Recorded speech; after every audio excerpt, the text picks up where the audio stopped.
Why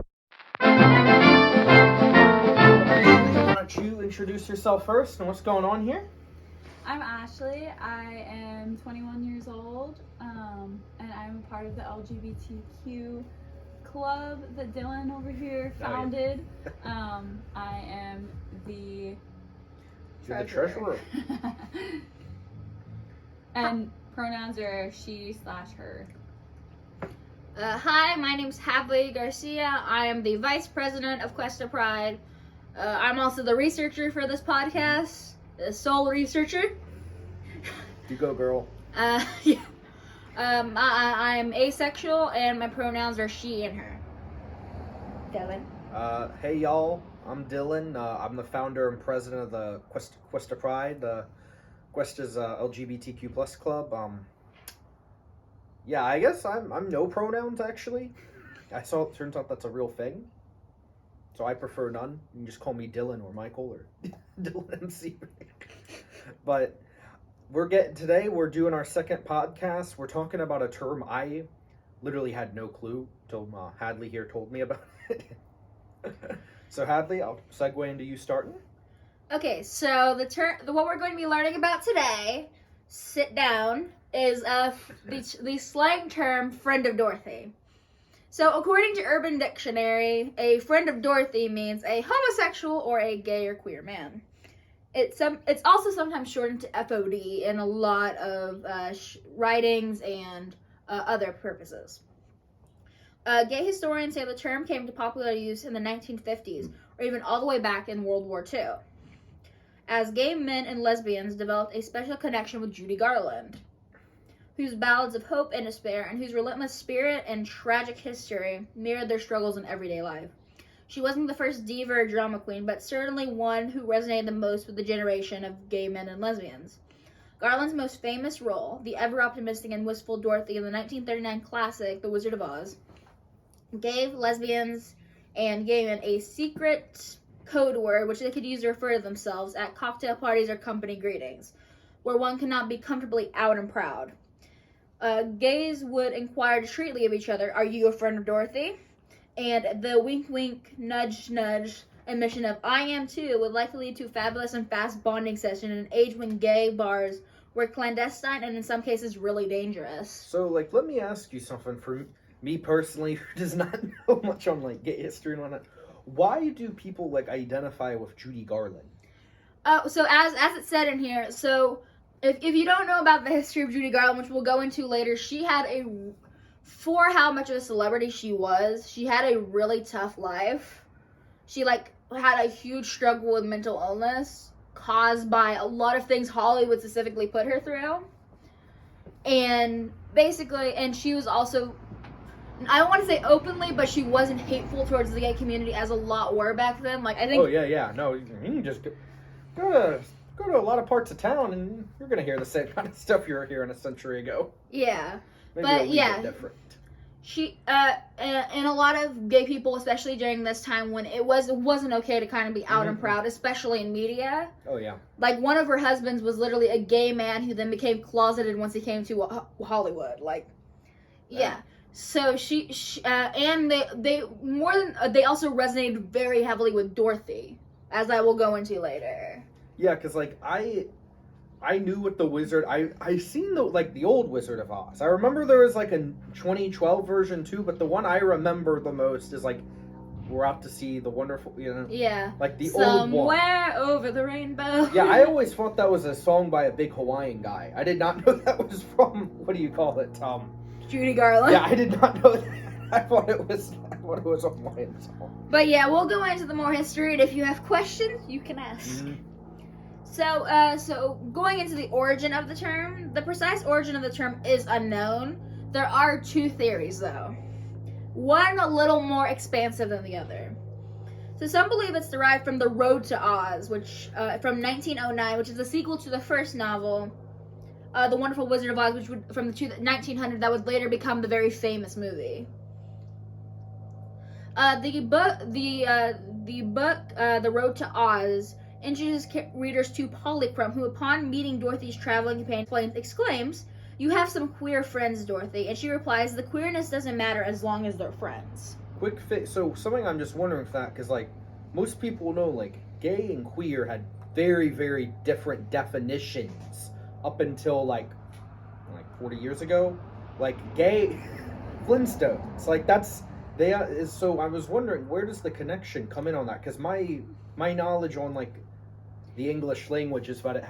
Even though maybe that's not, and because I go into later how this may not be what the author originally intended, but people that viewed that term as something that they used for themselves rather than what it was before latched onto that. Especially that saying, the thing of, I don't care if they're queer as long as they're friends. Okay.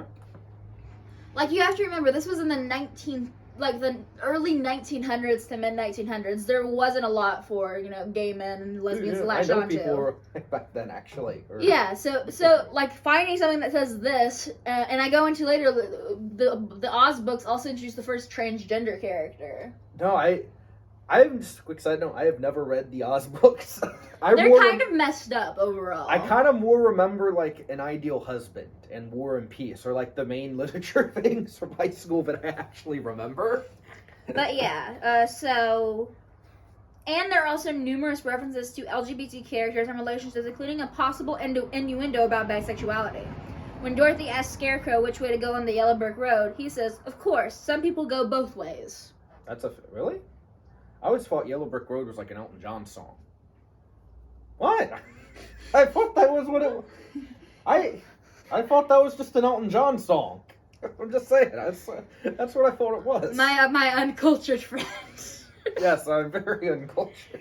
No, it's just you're not very wise to popular culture. That is very true. And it says, although it's unknown whether these were intentionally included, but a lot of people in this community very much latched onto those. Because there wasn't a lot of, instances of this sort of thing being said. Yeah, definitely. Even if it wasn't the original intent. So it morphed, so its definition it morphed into something that's used by the community. Okay. And it says, for instance, in a case that may have been seen as a changing of gender identity or transgender, Ozma, while still an infant and the baby daughter of the former King Pastor of Oz, was given to a witch Moby in the north by the Wizard of Oz. Moby transformed Ozma into a boy and called him Tip, short for Tipitarius, in order to prevent the rightful ruler of Oz ascending to the throne. Thus, Ozma spent her entire childhood with Moby in the form of a boy, Tip, and had no memory of ever being a girl. Later, Princess Ozma would be the ruler of the fictional land of Oz. Princess Ozma is considered one of the first transgender characters in literature, and this story is revived in the Emerald City from 2017. Wait, there's one in 2017 too? I believe it's either a movie or a book. I remember a movie in 2012. It's the Great Oz or something like that. Wasn't James Franco in that or something?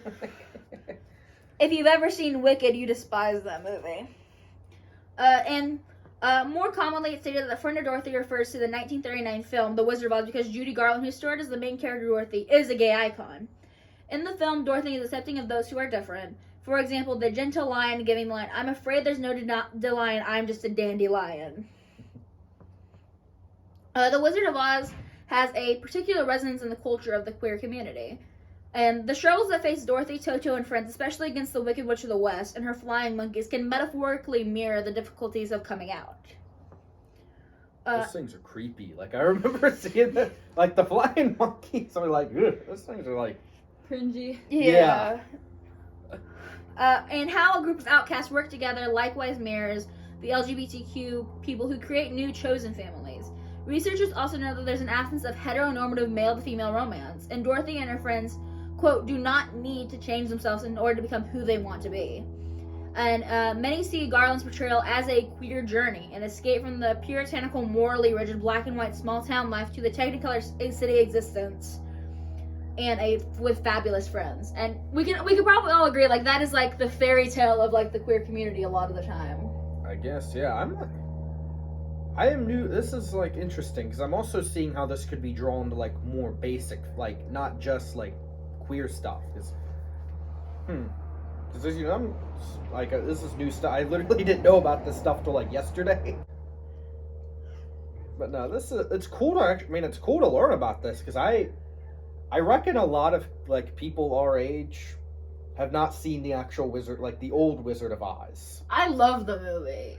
I love The Wizard of Oz. Like I grew up on that. Yeah, I remember seeing that. I have a that rings some bells. We have our dog Nacho, who's not very smart. We always quote the Scarecrow to him. If only he had a brain. But he's got the heart. Unfortunately, but the brain would be very helpful sometimes. Also, additionally relevant is the classic song "Somewhere Over the Rainbow" that Dorothy, Judy Garland sings, which was possibly quote the most memorable performance of Garland's career. And the song contributed to the evolution of the rainbow flag as the gay icon. So that's something that a lot of people don't know. Yeah, so that's something I want to ask too. Like, how did rainbows become this? Because, like, in my brain, I think rainbows Ireland. I think when I hear unicorns, I think Scotland. I don't think, like, how did that become? I know it's like a dude with the last name Baker, because I figured he was, because I'm a baker. I figured, like, I know a guy designed it in what, like the 70s or was it 80s? Well, no, I'm like, yeah, but it's basically the song "Over the Rainbow" because Judy Garland was such a cultural icon in the gay community. A lot of people think that because a lot of these gay men were huge fans of Judy Garland, they kind of adopted the idea of a rainbow as their icon, because one of the song, which is basically the song's all about longing for a life different than the one you have, a better one. Which I feel a lot of people that live in very restrictive lives, a lot of and as a gay person can relate to. And yeah, it's this very hopeful but sad song. I do not remember hearing it. If it's in the movie, I'm like, it's one of the most famous performances from the movie. Okay, I feel yeah. So basically, it may not be like the one reason why it's the rainbow, but it is a possible theory for why the rainbow is such an integral sort of symbol for it. No, it's a weird thing because first of all, I always felt like rainbows were a Christian symbol. Like that's kind of like my definition for rainbows were Christian, Irish, and some Polynesian. Those were always my thinking on it. And so the song acted as a cultural catalyst, propelling the eventual embrace of the rainbow symbol by the world's LGBTQ communities. And in Time magazine, in its August 18, 1967 review of Garland's final engagement at the New York's Palace Theater, observed, "A disproportionate part of her nightly clique seems to be homosexual. The boys in tight trousers roll their eyes, tear their hair, and practically levitate from their seats, particularly when Judy sings Over the Rainbow." And LGBTQ people could also empathize with the personal struggles of Judy Garland. As a persecuted people, they identified with suffering. Garland's problems, quote, "the drinking, the divorcing, the pills, and all the men, all the poundage come and gone," were documented in the media. She was among the first stars to have her dirty laundry aired in public. That's like, gosh, that's like such a common thing. Like, you're so used to seeing now when you're in Walmart, walk into the cash register, you see all the magazines. Yeah, but she was one of the first. But that's gonna be. As it would go on, she was the archetype of the triumphant yet tragic diva, paving the way for the stormy trajectories of superstars Elizabeth Taylor, Whitney Houston, Amy Winehouse, and Lindsay Lohan. I know, like, some of those names. Biographer Gerald Clark thinks she was likely bipolar, explaining that her many suicide attempts and use of alcohol and pills to self-medicate. Her mental health problems were likely related to childhood trauma and possibly untreated complex PTSD, a common shared experience with LGBTQ plus people. Wow. Yeah. And yeah, if you don't know just some of the things, especially while she was like, she started acting at a fairly young age. She was like in her early 20s. Oh. And just the stuff this is the stuff that went on behind the scenes of the Wizard of Oz, because I know a lot about that. Okay. So first, the entire time she was filming, she was put on a really strict diet. You know what that diet consisted of? Chicken broth, coffee, and diet pills. My gosh.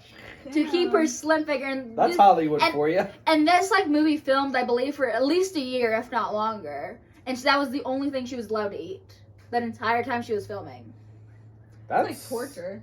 Yeah, and that's kind of like she like regularly had episodes where she would like pass out on set because she was just so malnourished. Yeah, I'm surprised she even lived through that. Yeah. Also, you know who the highest paid actor on that movie was? Who? The dog, Toto. Wait, really? Like? Yes, he was Because Who was the owner of Toto? I mean, Yeah. What But the yeah, heck? he was the highest paid actor. And the Munchkins on the thing were treated horribly. So what the Munchkins often did while on set was, they're quite like this height. They would look up Dorothy's skirt between filming This is, and basically sexually harass her on set. And also everyone, including like Linda, the Good Witch, the lady that played her, treated Judy Garland horribly because this was her first big movie. She was basically a nobody at this point. This was like her breakout role. So everyone treated her horribly, and you know who was the only person on set to treat her nicely? The lady who played the Wicked Witch of the West. That was ironically. that was her. That was her only friend on set because he was the only person that would like even be nice to her. So yeah, that just was on the Wizard of Oz. And her life just got worse and worse kind of from that point on. That's like, I know a wee bit about like Hollywood stuff, and to my understanding, it's weird. Like it's. But yeah, that's just a snippet of like some of the things that she went through just within those few years of that time of filming that. That's crazy. Coffee, diet pills, and chicken broth. Like. Yeah, basically she was on a liquid diet for an entire year. Yeah, that's gotta mess up a person's biology a wee bit. Not to mention their mental state. Yeah, that's gotta be weird not chewing anything. Or like, dude. So. Let's Or see. just someone telling them that they aren't perfect the way they are and wanting them to like. Yeah, I mean, we're talking Hollywood in like, what, the 30s? Yeah. And I mean, like. Super harsh, yeah. That stuff's still pretty freaking common now. It's common, but it's not as common as No, it was we're not back talking then. like Don Draper level stuff. It's common, but Or it's like, not like right. We're not you talking know? Tokyo in the 50s and 60s. Yeah. Not that level. So, in the face of these challenges, she pressed forward, explaining her enduring popularity among LGBTQ fans. She also endured self-doubts about her capabilities. She suffered crippling stage fright, yet beamed on stage. And she came out expressing her skills and the real person she was meant to be. So, like a lot of people that were in that community, especially at that time, could relate to that sort of thing. You want to like be this kind of person, but you're scared. Yeah, I mean, you're gonna go get beaten up or shot or hung Yeah. or. LGBTQ people will notice this, admiring her courage and resilience, adopting it as their own. One psychiatrist's explanation: Judy was beaten up by life, embattled, and ultimately had to become more masculine. She has the power that homosexuals would like to have, and they attempted to attain it by idolizing her.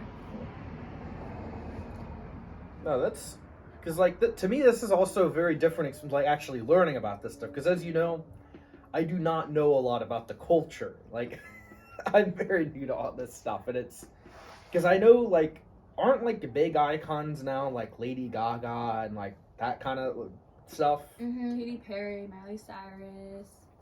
Yes. Katy Perry is a little weird because she does have songs in her older stuff that was like, I can very much tell you started as a Christian singer.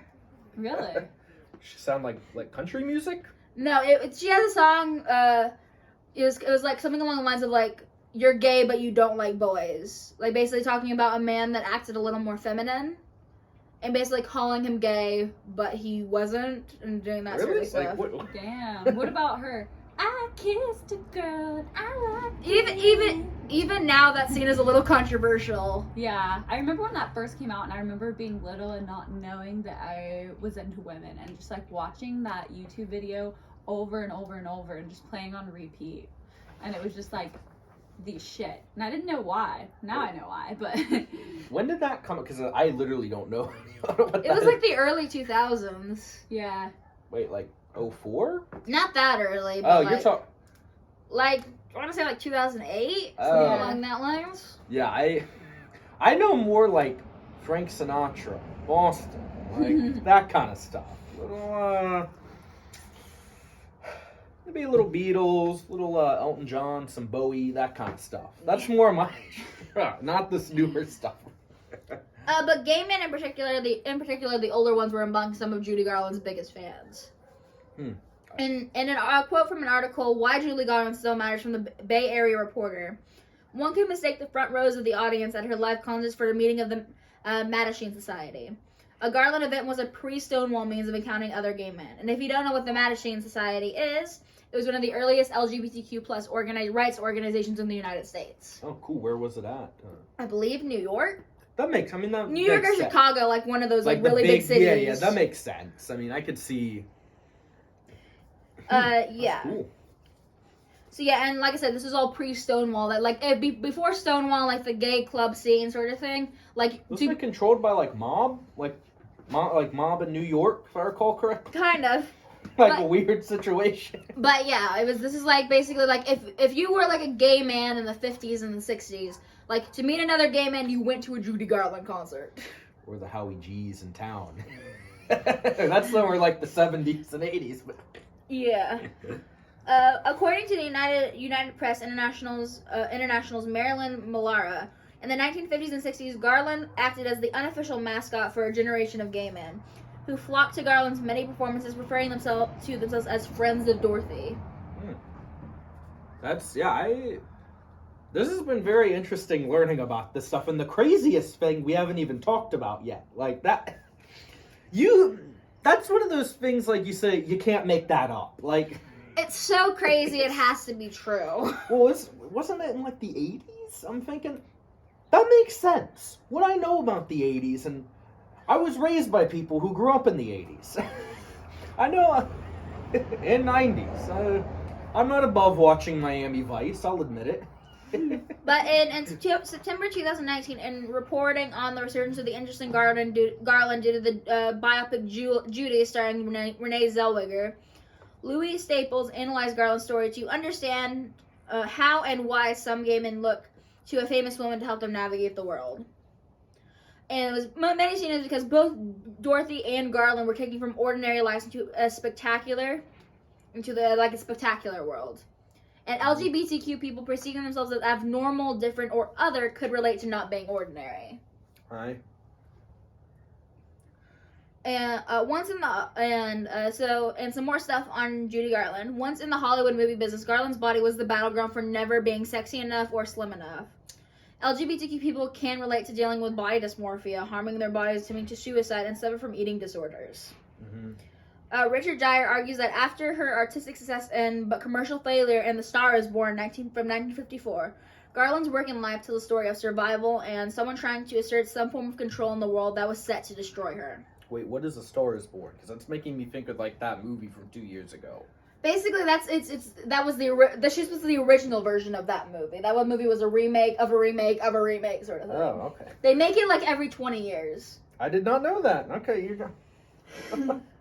You all got me on like any kind of pop culture stuff. I do not. Which is unfortunate because a lot of this is pop culture. I know. It's a learning experience for me. Let's see.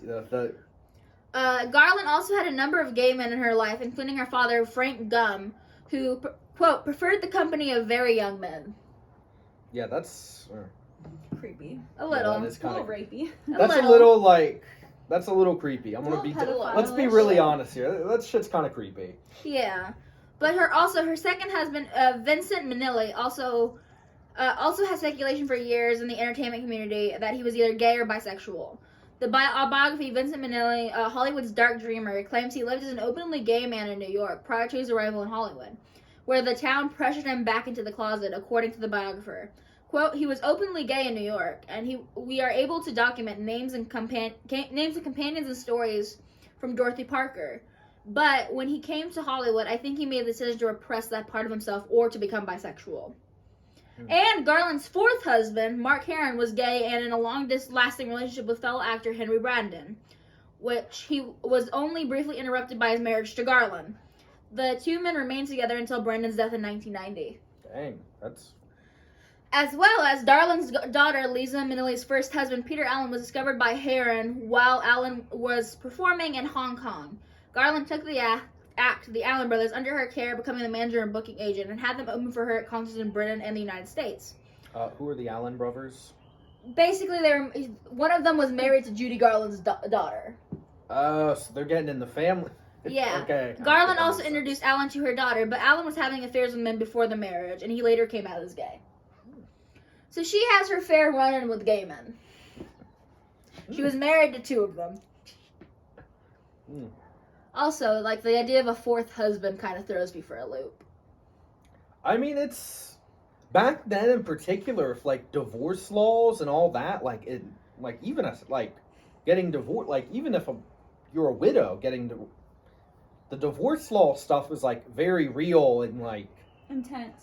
Yeah, I know that before like the 70s and like the like no fault divorce started here in California. Like even if your husband was abusing you and you had clear proof of it, if they didn't want to get a divorce from you, you weren't getting a divorce. No, didn't it like start in like Reno was like more easy? No, California with Ronald Reagan as president was the first state to institute what's called no fault divorce, where you don't have to have a reason for getting divorced. I did not know that. Because beforehand, domestic abuse was not a reason for a divorce. Of course it wasn't. Especially if it was from the woman. Well, that goes against a lot of the that goes against like the culture of pretty much everyone. Yeah. Garland's death on June 2nd, 1969, and funeral were held in New York City and happened days before the Stonewall riots.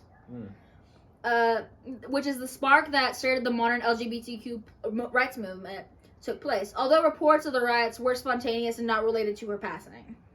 So, but I looked into this a little more because I'm like, is it possible that like some people were using like Judy Garland's death, like this icon of the community's death, as sort of like something to push them over the edge? Mm-hmm. So if you don't know what the Stonewall riots are, as one, look up your history. Actually, like, can you like give me a brief overview? So of the it? gist. Look up your history. Look up your history. Look up your history. Get that on a t-shirt.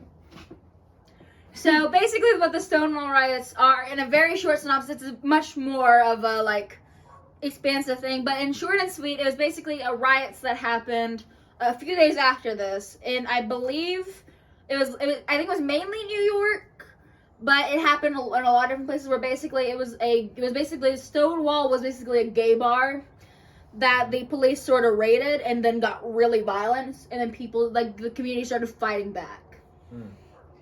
And it got really violent, and like I said, it's seen as the spark that's created like the modern LGBTQ rights movement. No, I think too, especially that era, getting hit with a lot of blackjacks. Those things, you know what a blackjack is? The card? Oh, it's like a weird, like almost like thing cops used to use a lot. Oh wow! But yeah, it's basically there were riots that were basically the police incited violence against gay people, and basically a place where they felt was theirs. So they decided. So it was the first time they really decided to fight back. And so I looked into this a little more to see like what the consensus is on Judy Garland's death in connection to it, and basically from what I found, it's something it's basically one sort of newspaper like responded to, and it was very much a straight man jokingly saying, "Hey, these gay people are getting really angry over Judy's death." It was one straight dude, pretty much. And a lot of the people that were actually at Stonewall that have like brought their experience that have their experiences from it have been asked about this, and they were like, basically the long and short of it is that a lot of people that were in Stonewall, these were like, poor gay kids pretty much. Yeah. These are kids that were living out on the street pretty much, but like just had this place where they could go. Whereas Judy Garland was seen as like the middle class white man, like middle-aged sort of gay icon. Okay. So basically, like there was no one talked about it on that day. Like it wasn't a thing, and don't even try to insinuate it, because then you're taking the power away from the people that actually fought back for their own reasons. Yeah. So yeah, because I wanted to look into it, because I was like, is this like there's a theory that some people have, given how close it is? Yeah, but yeah, it seems like it could, like it could. So that's why I wanted to look into it, because I don't want to make any claims. But like after reading that, I'm like, I don't even want to try to insinuate it. Yeah, especially because like we work to make sure stuff is fact checked. Yeah, that's why I looked into it, because I'm like, I want to make sure my stuff is factual. The fact checking stuff, it's a nightmare. I've had to do it before. You do it all the time, but no, like even just like LGBTQ rights, like that kind of stuff. It's a weird like varying of human history where it's like it's there, keep it out of the way, and to taking a blackjack or taking a noose and like doing that kind of stuff, because that does happen, sadly, and more so in the past. But yeah, okay. So this next short one is going to be the second theory of where this term came from. So predating the Wizard of Oz origins and the phrase, in New York City, City's celebrated humorist, critic, and quote defender of human and civil rights, Dorothy Parker, whose social circles in the 1920s and 30s included gay men. The two origin stories are not mutually exclusive. Both could be somewhat true depending on how one learned the phrase, and even separately where it was derived. But this socialite, Dorothy Parker, would throw famous parties in the Garden of Olive's lavish celebrity villas, and gay men would use the phrase for entry. The prohibition in the United States from 1920 to 1933, when social alcohol consumption was generally illegal, prompted all forms of illegal activities to circumvent the ban, including speakeasies during the Roaring Twenties, also known as the Jazz Age. Parker would invite gay men who would in turn invite other gay men to their gatherings using the code phrase to gain entry. Parker had many gay fans as well, and was well known for her quick wit and use of sarcasm, as well as social activism. I feel like hearing that makes me think it's more of like a mix, because when you and official bans on gays serving in the military first surfaced in the early 20th century. The U.S. introduced the ban in a revision of the Articles of War of 1916, and the UK first prohibited homosexuality in the Army and Air Force Acts in 1955. And during World War II, which was in the 1940s, many U.S. and British servicemen started meeting and forming friendships while serving in Europe. Living in fear of discovery and persecution, many began using the code language that Parker used commonly in her writings as a form of social networking, including friend of Dorothy. In conversation and in letter writing, phrases like simply divine, fabulous, and Nellie began to be used by men, who later brought this back to the United States. And by the 1960s and onward, the social stigma of being gay was slowly lifting. Wait, what's Nellie? Like, what? I don't know what that means. I don't know. Slowly lifting, including the Stonewall riots in 1969, which launched the modern LGBTQ rights movement, as we said. And the phrase wasn't needed as much. In the early, okay, so this is where we're getting into the part. This is part where weird 80s Chicago. Yeah. So in the early 1980s, the Naval Investigative Service was investigating homosexuality in the Chicago area. Agents discovered that gay men sometimes referred to themselves as friends of Dorothy. Unaware of the historical meaning of the term, the NIS believed that there was actually a woman named Dorothy at the center of a massive ring of homosexual military personnel. So they launched an enormous and futile hunt for the elusive Dorothy, hoping to find her and convince her to reveal the names of gay service members. Wait, isn't NCSI like a TV show? It's not NCSI, it's NIS. Isn't that a TV show, though? I don't believe so. Really? I thought that was a TV show. I'm not sure. Naval it could Investigations. Okay, maybe I'm getting mixed up. Yeah, I know NCIS is a TV show. That's what I'm. But that's not. That's the same what I'm thing. thinking of. They probably just came up with the word Dorothy just as like something random, you know? It wasn't like that's like no one's gonna say Dorothy like randomly. So if you say it, it's like you obviously know. There probably wasn't like an actual Dorothy. Is what I would assume, you know? That's kind of funny. This is the 80s, though. Search for her, yeah. We're not talking about. Well, basically, because as we said in the beginning, that a lot of times this is often used in like letters and things like that. So and. We know that, like, with military servicemen, they probably screen some of the letters at least. Oh, for sure, yeah. And so they probably, like, just basically came across a bunch of letters by people that they suspected. They used the term friend of Dorothy, and they would probably assume, oh, they're talking about someone named Dorothy. Yeah. So that's probably why they assumed it was someone named Dorothy that they were looking for. Probably, yeah. That makes sense. It's weird stuff that doesn't surprise you happen. It's like, because even though it fell out of popular phrase in like the more social circles, it was still like heavily used in the military because of the ban on homosexuality. You know, this is the 80s. This is peep, don't ask, don't tell. Mm-hmm. No, the 80s is what I've learned about it. It's a wonderful time. It also wasn't great to be gay during that time either. Yeah. It was a revolutionary time, I believe. Yeah. Personally. I think we should do a podcast on the AIDS crisis, because that would be really interesting to go deeper into. That would actually be a cool idea. And yeah. I like that, because I know like next to nothing on it. I'm Yeah, like your I'm guinea down. pig here to bring who like doesn't know anything about pop culture. Okay, so to finish this off, and starting in the late 1980s, on several cruise lines, gay and lesbian passengers began approaching ship staff asking them to publicize gatherings in the daily cruise activity list, as they would list the gatherings as the meetings of the Friends of Dorothy, and use the phrase. And the use of this phrase likely comes from the cruise directors who were familiar with using the Friends of Bill W. phrase in their programs to tell members of Alcohol Anonymous that there were support group meetings on the ship. Mm. Such meetings have expanded in popularity and frequency over the years. Now many cruise lines will have multiple FOD events, sometimes as many as one each night. Despite this, many FOD events have a low turnout rate. Wait, that's still... I've never been on a cruise before. Like, that's still... Not the ones that I've been on to, but I've only been on the Disney cruise, and I don't Yeah. think they would have that. Disney... See, Mickey... Imagine Mickey Mouse walking down the hallway, or like a guy is Donald Duck. That has some... I'm just now imagining, like, gay Mickey Mouse.